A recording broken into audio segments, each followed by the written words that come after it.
እንግዲህ የቤት ፒዛ እያዘጋጀን ነው።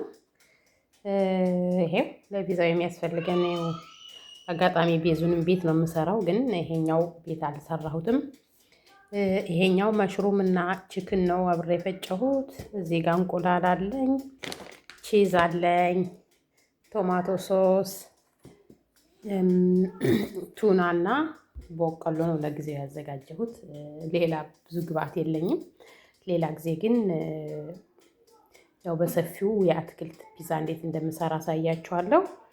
ያው አሁን ይሄንን ነው የምጠቀመው። ከዛ ሲበስል አሳያችኋለሁ ምን እንደሚመስል። ይሄው እንደዚህ አድርጌ ፒዛ መጋገሪያ ላይ አስገባሁ።